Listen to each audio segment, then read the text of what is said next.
Buenas noches, seguidores de su programa Diálogos Civiles, bienvenidos a esta nueva edición. El día de hoy vamos a estar conversando sobre un tema bastante interesante, bastante actual, de cara a la práctica legal. Y hoy día nos está acompañando el doctor Manuel Lora Almeida. Él es juez del segundo juzgado especializado en lo civil de Lima, es juez decano de los jueces de Lima y está hoy día para acompañarnos a conversar acerca del impacto de la virtualidad en el proceso civil. Esto debido a que, bueno, ya el Poder Judicial, como todos sabemos, siempre ha tenido algunos asuntos de organización o asuntos vinculados también a problemas quizá presupuestales y también de tramitación de los mismos procedimientos, ¿no? Y quizá esto se puede haber visto agudizado o es justamente el motivo por el cual estamos conversando con el doctor para ver qué es lo que ha pasado de cara a estos nuevos retos que se tienen en vista del aislamiento social y de la pandemia que venimos sufriendo en el país. En ese sentido, agradecerle mucho, doctor, el tiempo que se ha dado para estar con nosotros esta noche. Y me gustaría quizá comenzar por ver cuál era este panorama del Poder Judicial antes de que ocurriera todo lo que venimos viviendo desde marzo de este año, cosa que era inimaginable hasta hace unos meses. Así que quizá podría empezar por darnos ese panorama de la realidad del Poder Judicial. Sí, buenas noches. Gracias por la invitación. Efectivamente, el Poder Judicial siempre ha tenido una serie de problemas desde antes de que sucediera la pandemia, ¿no? Podemos mencionar en términos generales el presupuesto, la carga procesal, la falta de personal, el hacinamiento, los sueldos, y falta de capacitación, entre otros, ¿no? Lo que pasa es que nosotros, como poder del Estado, nunca hemos sido reconocidos o nunca se nos ha dado el lugar que nos corresponde. Entonces, y ahí me parece que ha comenzado todos los problemas del Poder Judicial. El presupuesto del Poder Judicial es del 4%, ¿no?, del presupuesto nacional. Pero, sin embargo, nunca se nos ha concedido ese monto. Siempre se nos ha dado muy poco. El otro problema, que es la carga procesal, por el embalse de los expedientes. Tenemos demasiados procesos, demasiados demandas, procesos en trámites, procesos en ejecución, procesos expedientes para sentenciar. Si a eso se le agrega la falta de personal y el hacinamiento de los locales donde se elabora, los sueldos que son muy reducidos, que no dan una expectativa para que las personas que deseen ingresar al Poder Judicial, dígase como empleados o magistrados, se sientan atraídos por la carrera judicial. Y entre otros, ¿no?, la falta de capacitaciones. Esto lo hemos tenido desde hace muchos años. Siempre ha sido una manera como lamentablemente se ha tenido sometido al Poder Judicial, ¿no?, por decirlo de alguna manera. Si pasamos ahora a ver lo que es la especialidad civil en la cual yo laboro, tenemos que la especialidad civil es una de las que ha sufrido más las consecuencias de todos estos problemas que he mencionado. Tan es así de que, a pesar de los esfuerzos de los magistrados, del esfuerzo del personal, no se ha podido remontar la carga procesal, y no obstante los requerimientos, los reclamos, los pedidos que se han hecho para que se dé solución al tema de los juzgados civiles, lamentablemente no se atendió en su oportunidad, y lo que ha llevado a alguna declaración de emergencia de la especialidad civil. Entonces, En ese panorama es que llegamos al mes de marzo de este año y embalsados totalmente de expedientes, ¿no? Tenemos atrasos de 6 meses, 8 meses, 10 meses, un año y mucho más. Entonces, háganse una idea, cuando se decreta la pandemia, viene bueno, todas las disposiciones que da el gobierno para la cuarentena, y ya imagínense, estamos hablando de varios meses en los cuales se ha incrementado mucho más la carga procesal. Tenemos que mencionar que la especialidad civil tiene una materia muy compleja, ¿no? Hay un dicho entre los judiciales que el que sabe civil sabe el resto, ¿no? El proceso civil es tan grande, tan extenso, tan complejo, que no por menospreciar las otras especialidades, pero un juez de una especialidad que pasa a civil es bien difícil que, digamos, pueda dominar esa especialidad, ¿no? En cambio, un juez civil, si pasa a otra especialidad, sí tiene más opciones para ello. ¿Y eso a qué se debe? Se debe por la materia compleja, por el número de justiciables, por el número de pretensiones, cuadernos, estamos hablando de cuadernos de excepciones, cuadernos cautelares, ¿no? Que, digamos, ensanchan el proceso, o sea, lo vuelven mucho más complejo. ¿Y por qué se llega a la declaración de emergencia de los juzgados civiles? Se llega ¿por qué? Porque se dan normas por el órgano de gobierno del Poder Judicial, ¿no? Disposiciones en las cuales se desactivan juzgados civiles y se convierten en otras especialidades, ¿no? Teníamos más o menos 64, 68 juzgados civiles en un comienzo, y ahora nos hemos reducido a la tercera parte. Entonces, ¿qué es lo que se ha hecho en realidad? Se ha desvestido un santo para vestir a otro. Esa es la pura realidad, ¿no?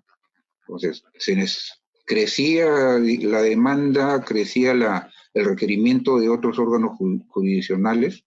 Entonces, el órgano de gobierno lo que hacía era simplemente de dónde cogemos, porque como el gobierno no nos da el presupuesto para crear juzgados nuevos, entonces se cogía de otras especialidades, otros órganos jurisdiccionales, para poder cubrir la demanda que ameritaba, ¿no? Por ejemplo, se daba el problema de la fragancia, o se daba el tema de la violencia contra la mujer, ¿no?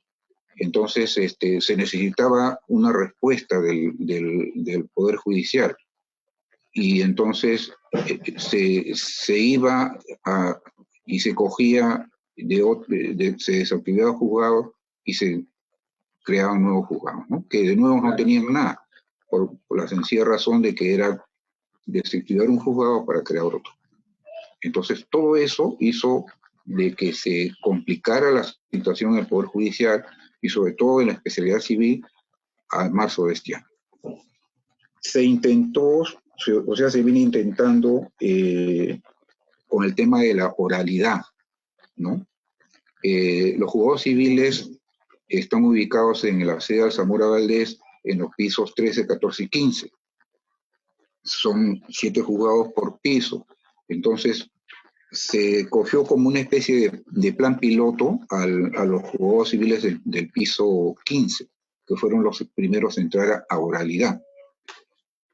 Y con el transcurso del tiempo iba a entrar el segundo grupo, o sea, otro piso, y al final el tercer y último grupo, que iba a convertir a todos los juzgados civiles en oralidad. Pero nos cogió pues la pandemia en el camino, y solamente se pudo concretar la oralidad con 7 juzgados civiles, ¿no? Y ya la oralidad es un gran paso para el estado, digamos, de las cortes, ¿no? Entonces, y también se crearon 2 juzgados de ejecución civil, ¿no? Porque también había que atender las ejecuciones de los expedientes civiles. Entonces, en ese estado de cosas es que llegamos al mes de marzo de este año y viene pues la cuarentena. Entonces hemos tenido marzo, hemos tenido abril, hemos tenido mayo, y se solicitó, bueno, el Poder Judicial trabajó con los órganos de emergencia, los juzgados penales, violencia, y lo demás, bueno, no hemos elaborado, ¿no? Y entonces se viene pues este tema de la virtualidad, que es el que nos trae a esta conferencia, ¿no? Ahí un poco antes de continuar, entonces, para tener claro el panorama, antes ya de la pandemia, digamos, los juzgados estaban en la búsqueda de afrontar este tema de la oralidad, que ya es un gran reto, teniendo en consideración la tradición escritural, ¿no? De muchos años, muchas décadas del sistema procesal civil que nosotros tenemos. Y ahora, sumado a todas estas condiciones, a todos estos prejuicios del hacinamiento, de la falta de presupuesto, de la alta carga laboral y lo que, digamos, en términos de, no solamente de números, ¿no? Por decirlo de alguna manera, o sea, porque la carga no solamente implica que tienes un gran número de retrasos, sino también es una carga emocional, si se quiere, para los trabajadores del juzgado, ¿no? Con todo lo que implica. Y ahora, sumado a eso, está estas nuevas medidas del Consejo Ejecutivo del Poder Judicial que buscan ahora afrontar esta virtualidad, que dicho sea de paso, entre algunas voces han recibido con beneplácito estas noticias, fuera, digamos, del Poder Judicial. Y ahí un poco, ¿cuál es su mirada respecto de estas nuevas regulaciones que han salido, ¿no? Para impulsar este tema de la virtualidad? Sí, bueno, lo que pasa es que una cosa es la teoría y otra cosa es la práctica, ¿no?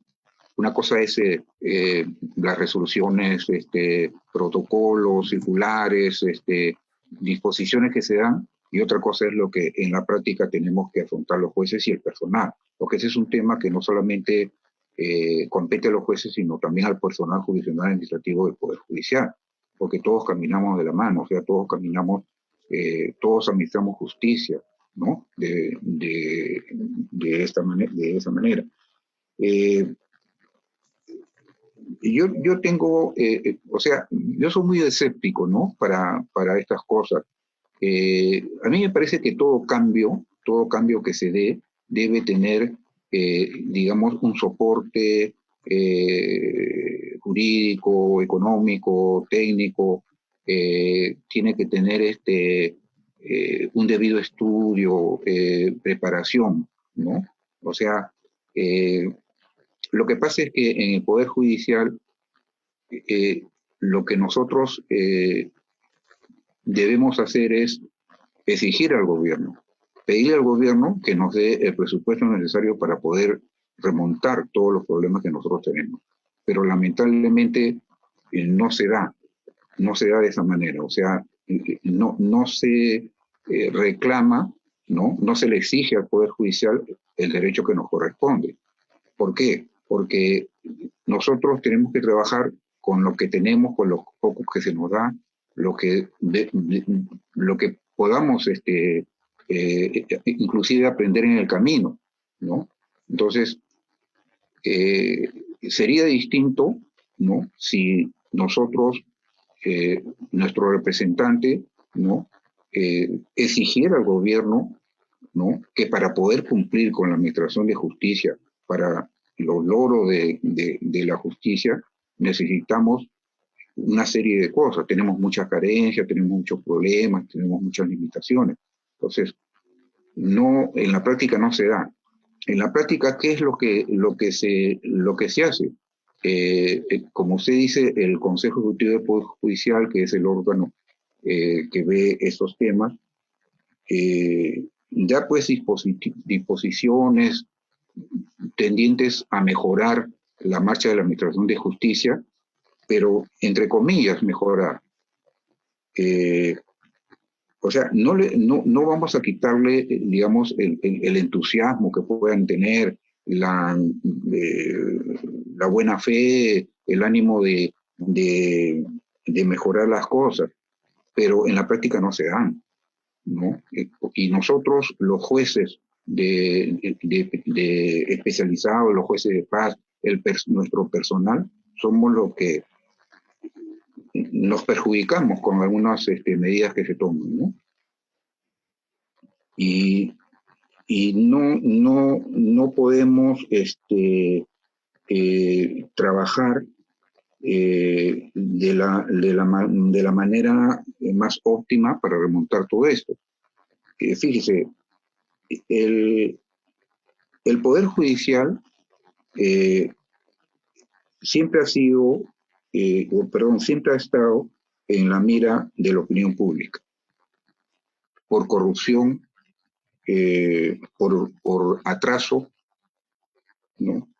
Pero eso, digamos, la corrupción es un tema que yo considero que nadie lo puede permitir, ¿no? O sea, un tema de corrupción debe ser investigado y sancionado drásticamente.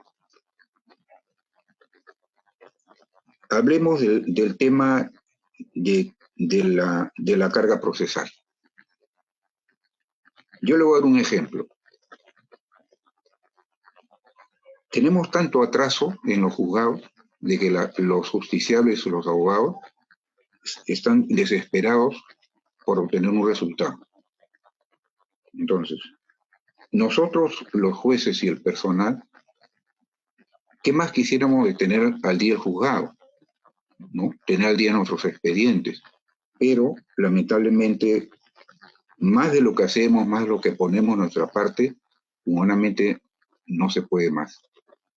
Si nosotros tenemos que trabajar antes de la pandemia, trabajamos de 8 de la mañana a 5 de la tarde, que es el horario, téngalo por seguro que trabajamos mucho más. O sea, a veces entramos a las 6 de la mañana, 7 de la mañana, a veces nos quedamos hasta las 10 de la noche, se va a trabajar sábado, se va a trabajar domingo, se va a trabajar feriado, magistrados que se llevan expedientes a su casa. Entonces, eso es algo que no se ve, eso es algo que no se publicita, eso es algo que lo sabemos solamente los que trabajamos adentro. No lo saben los abogados, no lo saben los justiciables. Entonces, y es algo que preocupa, porque cada vez es más la congestión de expedientes que tenemos. Entonces, la solución, como le digo, parte por el hecho de que las normas, las modificaciones que se den tienen que estar orientadas a una mejora real de la administración de justicia, no teórica.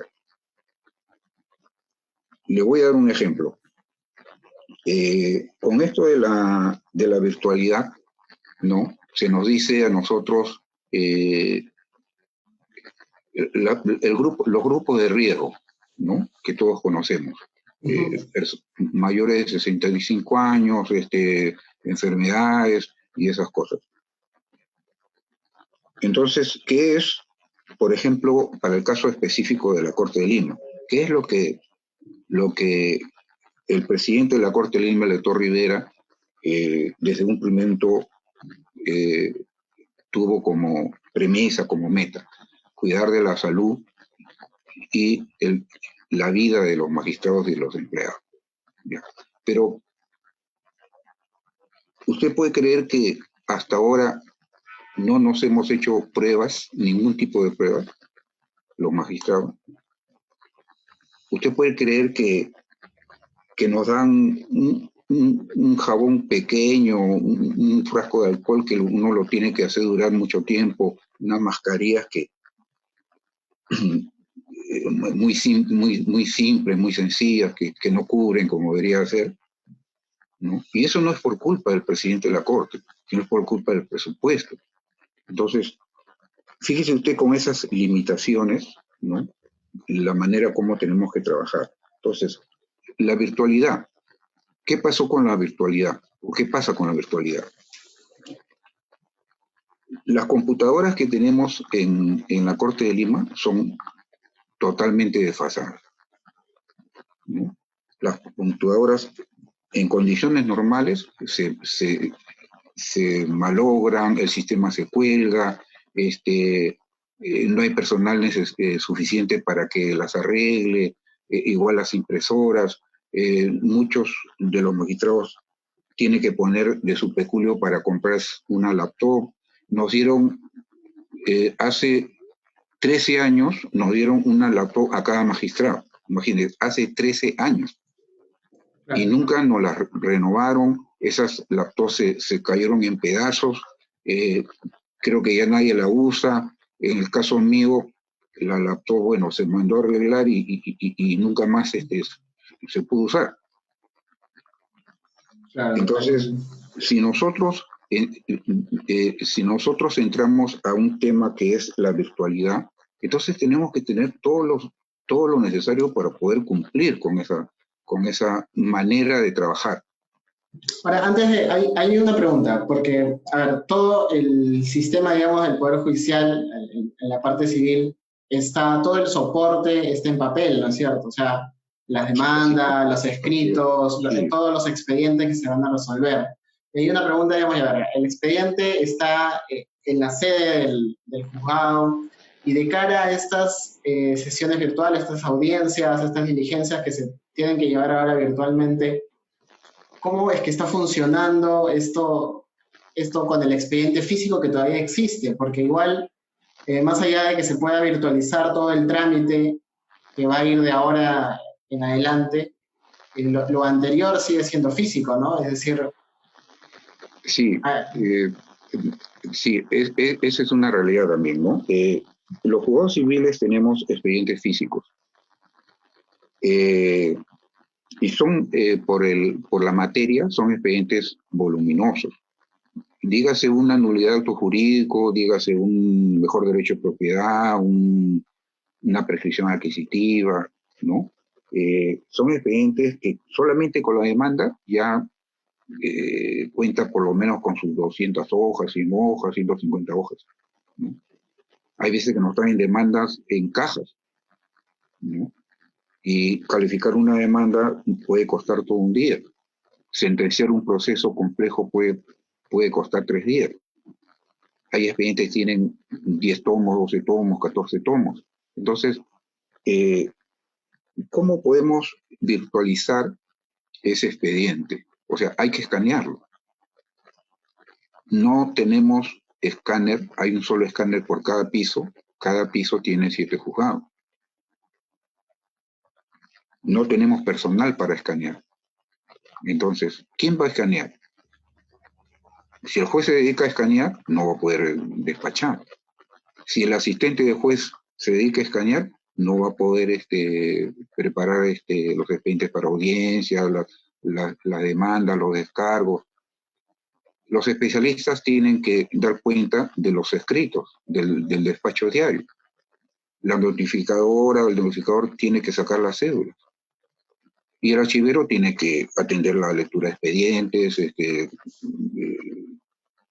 ubicar los expedientes, tiene que compaginarlos con los escritos, agregarle los cargos, hay que foliar, hay que coser.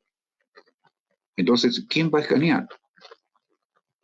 Y imagínese escanear, bueno, un expediente que tenga 10 hojas, que ese es un sueño en civil, porque no hay ningún expediente que tenga 10 hojas, ¿no? Entonces, si fueran los expedientes de ese volumen, claro, o sea, se proyecta, digamos, se le dice al personal, mira, tú vas a escanear hoy, tú mañana, nos apoyamos entre todos y para sacar adelante, ¿no? Pero escanear, pues, un expedientes de 500 hojas, de 1000 hojas, de 800 hojas, o sea, ahí es donde choca con la realidad, ¿no?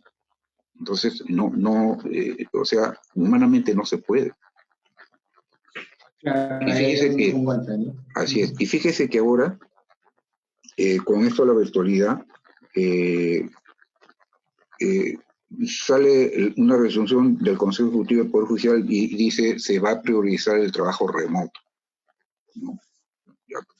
Que suena muy bonito, o sea, suena convincente, se va a priorizar el trabajo remoto, que bien, los jueces todos en su casa, trabajo remoto, el personal todos en su casa, trabajo remoto, pero un juez civil, o sea, los procesos civiles no están digamos, virtualizados.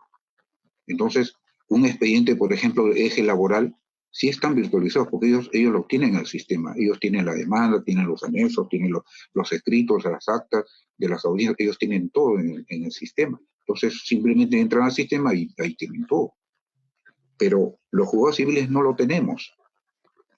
Entonces, si yo quiero hacer trabajo remoto en mi casa, abro la computadora, entro al sistema, pero ¿qué me va a mostrar el sistema? El seguimiento del SIG, el seguimiento expediente, que eso ya lo teníamos antes. Pero ¿acaso puedo ver el expediente? No lo puedo ver. No puedo ver, digamos, los antecedentes del proceso. Podré ver lo que está escaneado, ¿no? Los escritos que se han escaneado, pero todo el resto anterior al del proceso no lo puedo ver. Entonces, ¿qué me obliga a mí? A tener que ir al juzgado. ¿A qué? A recoger el expediente, a recoger expedientes, ¿no? O sea, tengo que ir al juzgado, tengo que traer mis expedientes en mi casa, ¿no? Después, termino con esos, tengo que devolver esos expedientes al juzgado y traer nuevos, otros expedientes, ¿no? Entonces, ¿de qué virtualidad estamos hablando? Claro, finalmente es la virtualidad solamente de cara a los usuarios, ¿no? Pero de cara al personal y a los resolutivos propiamente, no hay una virtualidad, ¿no? Tienen que acercarse, tienen que aproximarse exponiéndose Así con es, todo lo que implica así es. lo que es un grave problema, ¿no? Digamos. Ahora, Entonces, sí. en esto de la mesa de partes virtual, que eso sí ha sido un acierto, ¿no? Todo lo que se ha ido presentando desde que se abrió la mesa de partes virtual, eso sí lo podemos ver, eso sí está, lo podemos ver, lo podemos imprimir. Y Pero hay una pregunta con este tema de la mesa virtual y todo esto. ¿Las notificaciones también ahora son virtuales? ¿O las notificaciones son virtuales siempre y cuando se tenga casilla electrónica, ¿no? O sea, que todas las partes tengan casilla electrónica. O sea, el domicilio procesal electrónico, ¿no? Del sistema de notificaciones electrónicas del Poder Judicial. Pero basta que una parte no lo tenga, no se puede notificar. Yo, por ejemplo, en el juzgado tengo mi notificadora que está haciendo trabajo remoto. Ya, ya? entonces, yo voy a trabajar al juzgado, va mi asistente y mi asistente le pasa los números de expedientes para que notifique. Si todos tienen casilla electrónica, entonces los puede notificar en forma remota. Pero si no, no. Entonces ella tiene que, a pesar de su trabajo remoto, tiene que ir al juzgado, ¿no? Para ver una serie de cosas, ¿no? Porque no puede notificar. Y aparte que no solamente es notificar, ella tiene que notificar y tiene que coser los expedientes. Claro, digamos que igual eventualmente esa segunda actividad desaparecería, ¿no? Si en el Claro, futuro se llega a así es. hacer totalmente la virtualidad, ¿no? Y llegamos a lo mismo. El juez tiene que ir al juzgado, la notificadora tiene que ir al juzgado. Tengo un especialista también que está en trabajo remoto. Ya. ¿Cómo ella puede ver el escrito, los escritos que han entrado a meses virtual y el expediente? Claro, Entonces, no puede resolverse, ¿no? No puede despacharse, no puede resolverse. así es, ¿no? Y entonces, y cuando nos dicen a nosotros, denle prioridad a lo que es audiencias, porque durante estos meses muchas audiencias, bueno, todas las audiencias se suspendieron, ¿no? Entonces, denle prioridad, ya, vamos a darle prioridad, pero tenemos el trabajo remoto, ¿no? Entonces, audiencias virtuales, muy bien, audiencias virtuales, vamos a hacer audiencias virtuales, pero si no tienen casillas electrónicas, ¿cómo le notificamos una audiencia que la programamos a 2 semanas? O sea, no se puede. Tenemos que notificar primero a las partes para que los que no hayan presentado señalado su casilla electrónica lo hagan, ¿no? Para poder de esa manera tener la fluidez para las notificaciones virtuales. Y si no lo tienen, entonces ¿cómo ponemos una fecha de audiencia, por decirle para 2 semanas, 3 semanas, si esa audiencia se va a frustrar? Porque si es el demandado, lógicamente, pues no le va a interesar apurarse en eso, ¿no? Entonces tenemos que ponerlo con un apercibimiento de multa, pero mientras se presente el escrito, mientras se da cuenta que eso, entonces son audiencias que se van a frustrar. Entonces, ahora, lo de la casilla electrónica no es de ahora, eso sí, no es verdad, la casilla electrónica es hace ya un buen tiempo. Entonces se entiende que todos los expedientes ya deberían tener casilla electrónica, pero sí, no, en la práctica no se da, pues, ¿no? Hay partes que no lo han hecho, por más que a veces por la carga procesal nosotros también hemos intentado, ¿no? Que se cumpla con eso, pero bueno, ya estamos con esto así, entonces no se puede, ¿no? Bueno, ahora, digamos entonces, a ver, no se puede hacer la virtualidad de cara a la revisión de los expedientes porque necesariamente necesitas el soporte físico, en tanto no hay escaneos, no hay virtualización. Y ahora, en este tema de las audiencias, porque igual la virtualidad requiere ciertas condiciones técnicas, requiere Sí. tener un internet de calidad, ¿no? Requiere tener cierto tipo de banda, sobre todo porque las audiencias pueden resultar numerosas, ¿no? Más aún en este tema de la oralidad actual que se está cruzando con el tema de la virtualidad, ¿no? Entonces, y ahí, en los casos en los cuales, por ejemplo, no hubiera este acceso viable al Internet o hubiera problemas con esto, ¿se ha hecho algo también desde el Poder Judicial? Fíjese, el problema va más allá todavía, ¿no? Pues el problema no solamente es del Poder Judicial, porque también tendría que decirle los equipos informáticos que tenemos no son compatibles con el programa, ¿entiendes? Claro. O sea, Gerencia General propuso que los equipos de los despachos se dieran en préstamo para que los magistrados puedan llevarlos a su casa y con eso trabajarlo, ¿no? En teoría era pues la solución al caso. Pero ¿qué pasa? Que como no tenemos el presupuesto necesario, tampoco tenemos pues los mejores equipos.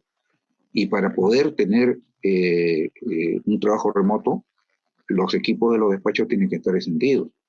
Y lo ponen en invernadero, ¿no? Creo que así se le denomina, ¿no? O sea, tiene que estar prendido en los despachos. Entonces, si yo me traigo mi equipo del juzgado, ¿qué cosa dejo prendido allá?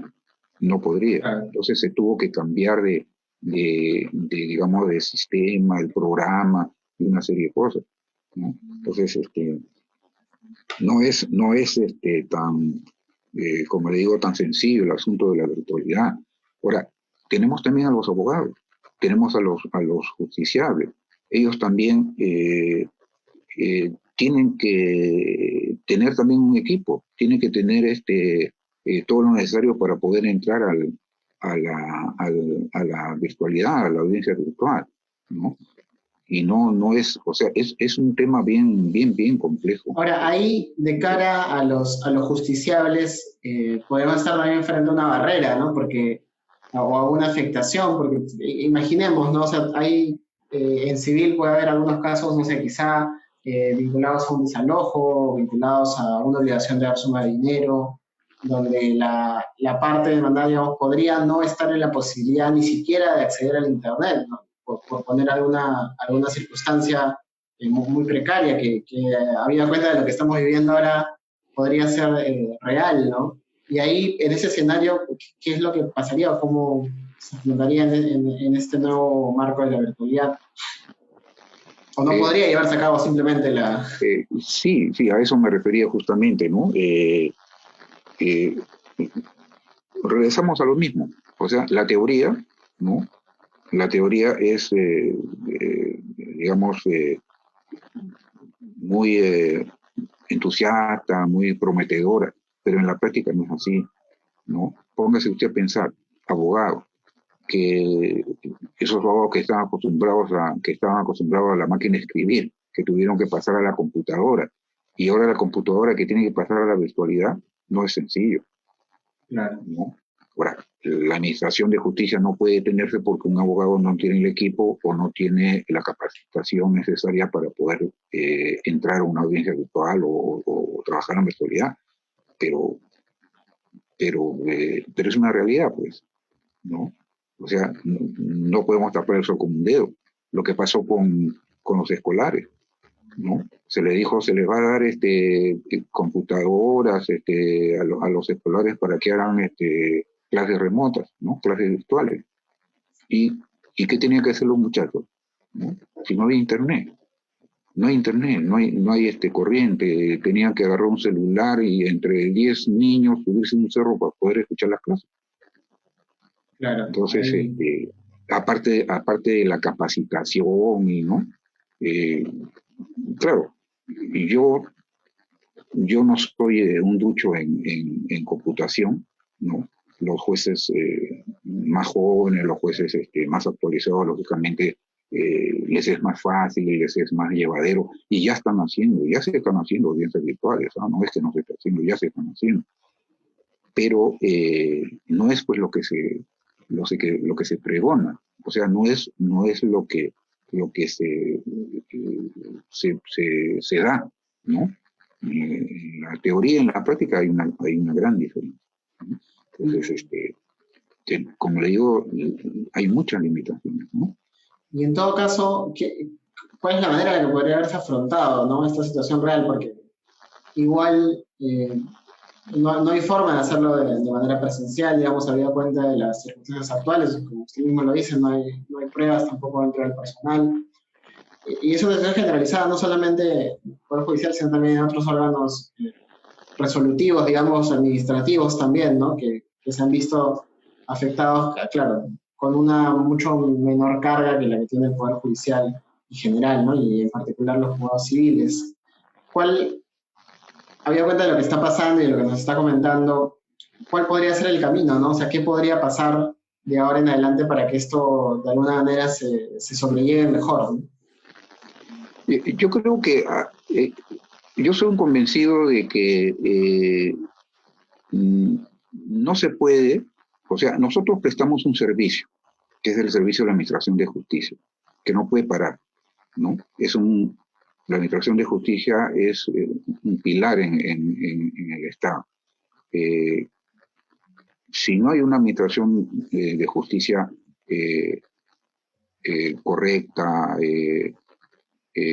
actualizada, predecible, ¿no? El Estado en general, ¿no? El Estado en general se va a ver afectado.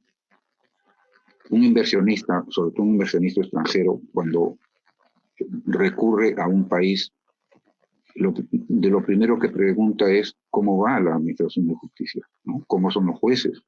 ¿No?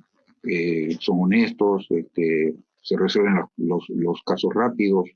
¿Hay garantía en la administración de justicia? ¿Se da el debido proceso? ¿No? Entonces, nosotros no podemos parar. O sea, frente a tantos problemas, no podemos parar, tenemos que seguir. Pero yo creo que acá hay dos grandes errores que siempre se han cometido por nuestros representantes del Poder Judicial, ¿no? El órgano de gobierno. Primero, de que han dejado de reclamarle al gobierno lo que con derecho nos corresponde, ¿no? Ese es lo primero. sea, han debido, desde un primer momento, reclamar. Es decir, el Poder Judicial necesita esto para seguir caminando. Yo como juez decano he tenido muchas oportunidades en las que he estado en reuniones en la presidencia del Consejo de Ministros, Ministerio de Economía, Ministerio de Justicia, temas diversos, ¿no? Temas diversos, ¿no? Temas de implementaciones de nuevas normas legales, creaciones de juzgados, ¿no? Temas de remuneraciones de los magistrados, ¿no? Y siempre, digamos, hemos sido relegados. Y el principal problema que tenemos es que no se ha reclamado, o sea, no se ha exigido, porque la palabra es exigir, pues nosotros no tenemos por qué, o sea, no pedimos ningún favor, nosotros debemos exigir al gobierno que se nos dé lo que nos corresponde, ¿no? Por un lado. Y por otro lado, las decisiones, los cambios que se dan, como le digo, no distan mucho de lo que se ofrece o promete a la realidad.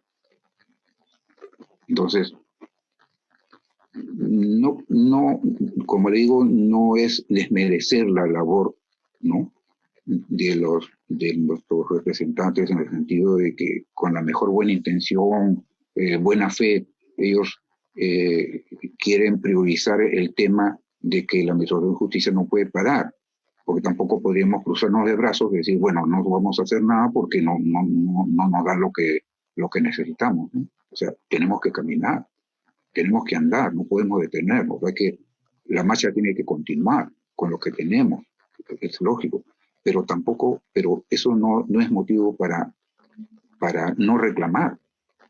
Yo creo que van de la mano, ¿no? Entonces, lo que se tiene que hacer es que los cambios, ¿no?, sean debidamente estudiados, estructurados, planificados.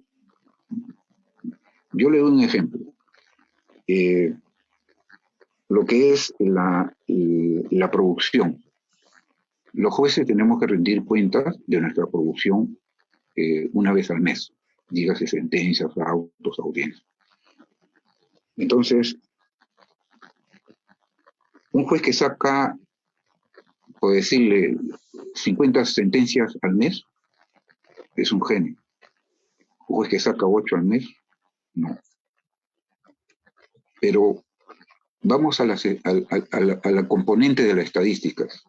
¿Qué cosa es lo que contemplan las estadísticas? Números. O sea, todo es número, ¿no? Se supone que el sistema, la computadora de las mesas de parte, ¿no?, reparte por igual a todos los magistrados, a todos los juzgados, ¿no? Si a mí me tocó 10 demandas, al otro juez le tocó 10, al otro 10, al otro 10. Si a mí me tocó 100, al otro 100, 100, 100. Entonces, a fin de mes yo tengo que sentenciar. Si no puedo los 100, tengo que sentenciar, pues, digamos, 60, 70%, ¿no? Pero solamente comparando la especialidad civil, por decir, con una especialidad comercial. Es lo mismo tramitar un proceso ejecutivo que un proceso de conocimiento. ¿Tiene el mismo peso, la misma materia? No es lo mismo. Entonces, calificar una demanda de un proceso civil, una demanda civil, es bien complejo, porque hay que ver, si es una nulidad de acto jurídico, hay que ver la cantidad de pretensiones, la cantidad de partes, la materia, si pide la nulidad de acto jurídico, ¿quién lo está pidiendo? ¿Una persona natural, persona jurídica, una sociedad conyugal? ¿Son casados? ¿Está la partida? ¿Demandan los dos? Si es una persona jurídica, la representación, está la ficha registral, la vigencia de poder, ¿no? O sea, es totalmente complejo. Sin embargo, al momento de traducirse en producción, todos recibimos igual y todos deberíamos resolver igual. Pero vale lo mismo, ¿no? No se mide la complejidad del caso, sino solamente el número de expedientes. Tendría que haber un ítem en las estadísticas del peso por la materia para poder nivelarnos en algo. Entonces, yo creo que acá lo que se tiene que hacer es, si bien es cierto, no podemos parar, pero caminar seguro. O sea, caminar con aplomo y caminar con bastante, con todo lo que necesitemos, ¿no? O sea, todo lo que necesitamos, porque fíjense que el problema no solamente es de los magistrados, el problema también es del personal. El personal está mal pagado, el personal trabaja demasiado, ganan poco, no tienen ningún aliciente. Si quieren capacitarse, tienen que sacar de su bolsillo. No dan capacitación, si no dan capacitación es por una hora, un día, 2 días, ¿no? Y entonces si un magistrado, un empleado quiere hacerse una maestría, un doctorado o un curso de extensión afuera del país, tiene que pagárselo el mismo magistrado, el mismo empleado, el mismo personal, ¿no? Y si no nos dan con goce de haber, nos dan sin coste de haber. O sea que encima que uno tiene que sacar dinero para pagar eso, ¿no? Se queda sin su sueldo. Claro, Entonces, ¿cómo podemos, digamos, trabajar así, ¿no? Entonces, claro. la virtualidad me parece que ha debido de ser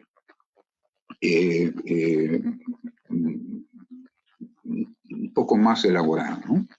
Un poco más elaborada, con un poco más de tiempo, más de atención, prever todo lo que se nos venía. Pero debido tomar nota de estos problemas ya existentes y tomar más previsiones respecto de lo que podía ocurrir de cara a este impacto, ¿no? De la virtualidad. Que entiendo que, bueno, para los administrados, para las partes, el proceso no implica mayores asuntos, pero sí hay un impacto bastante fuerte en los magistrados y en el personal, ¿no? Del Poder Judicial, que finalmente debería ser también un elemento a valorar al momento de implementar cualquier reforma de este tipo, ¿no? Claro, Como usted cualquier muy bien cambio, lo ha señalado. así es, cualquier cambio, cualquier reforma tiene que ser bien elaborada, bien estudiada, y sobre todo ver, digamos, las consecuencias que se dan, ¿no? A ver, una cosa rapidita, por ejemplo, el juez te escucha. Uh-huh. Tenemos ahora el programa del juez te escucha. ¿Qué es lo que quiso o lo que quiere lograr el juez te escucha?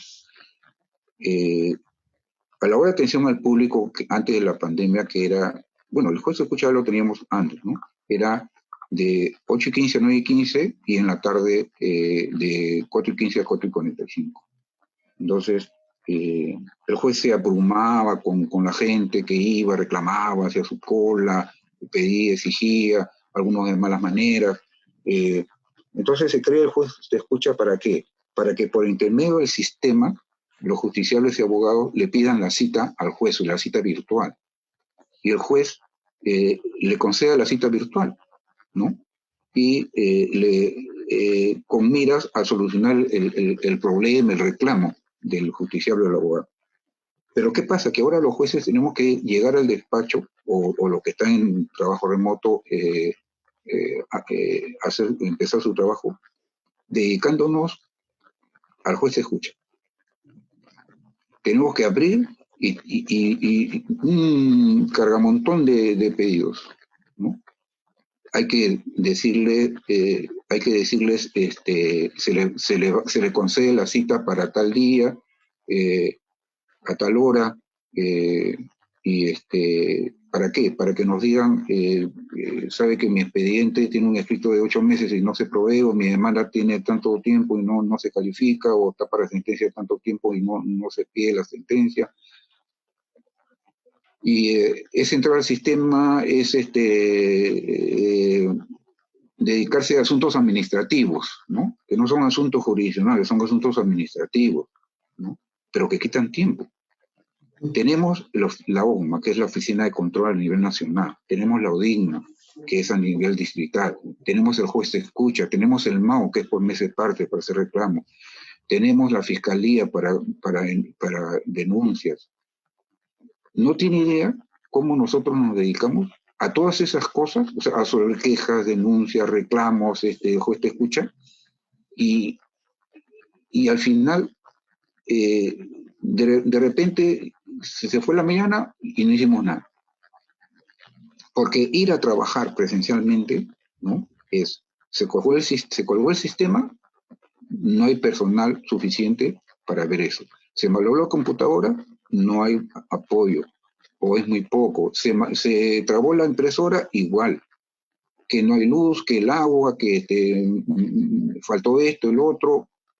O sea, no tiene idea cómo estamos. O sea, entramos a lo que estamos trabajando presencialmente, entramos a solucionar problemas, o a ver cómo solucionamos los problemas. ¿Entiendes?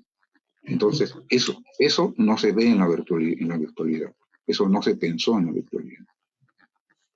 Claro, es como, ha sido una especie de echarle sal a la herida, ¿no? A la crisis ya existente. La virtualidad suma más problemas, ¿no? No resulta siendo un beneficio para nadie, porque igual los justiciables van a verse también perjudicados eventualmente por estas circunstancias.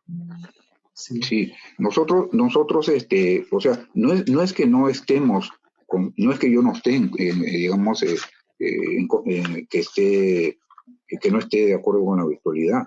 Claro, ¿no? Lo que pasa es que debió hacerse, claro, debió hacerse la virtualidad de una manera distinta en todo caso, ¿no? Tampoco no quiere decir, claro, para precisar un poco sus palabras, tampoco quiere decir que usted esté en contra de este mecanismo del juez te escucha, sino que, digamos, aunado a toda la carga que existe, el mecanismo quizás no es el más adecuado, ¿no? Sí. Entonces, debería haberse estructurado un sistema o aligerarse algunas cuestiones o unificarse algunas otras para que ustedes puedan concentrarse en lo que de cara a los usuarios, a las partes del proceso es lo importante, que finalmente es la resolución de sus casos, ¿no? De manera célere, de manera adecuada también, ¿no? Sí, pues ahora fíjese, ¿qué nos han agregado al juez te escucha ahora poco? Recién, que todos los fines de mes tenemos que rendir cuenta los fines de control de todos los pedidos de juez te escucha. Han sido atendidos, no han sido atendidos, se consiguió la cita, no se consiguió la cita virtual, se resolvió el problema, no se resolvió el problema. O sea, estamos dedicados a ¿qué? A asuntos administrativos. Ahora, agréguele que cuando estamos en los despachos, suenan los teléfonos fijos, los despachos, ¿y quiénes nos llaman? Nos llaman abogados, nos llaman litigantes, justiciables. ¿Por qué? Porque simplemente llaman a la central, quiero hablar con el segundo juego civil, pero ahora lo pasa, y digo, soy el doctor tal, o sabe que tengo un expediente, que no sale el escrito, esto, ¿para cuándo? O sea, imagínense cómo estamos trabajando. Claro, sí, realmente preocupante la situación que nos señala, importante este contrapunto entre a veces las teorías que se plantean o las reformas que se plantean también de manera acelerada en este caso. Si bien es cierto está la emergencia, pero pudo haberse hecho algún esfuerzo mayor de reflexión sobre el tema. Yo le agradezco mucho, la verdad, las interesantes apuntes que nos ha dado, las reflexiones sobre el tema, la carga también fuerte de crítica que siempre es importante en el mundo legal, en el mundo jurídico, sobre todo en el mundo judicial. Y no sé si quiere añadir algo adicional para cerrar.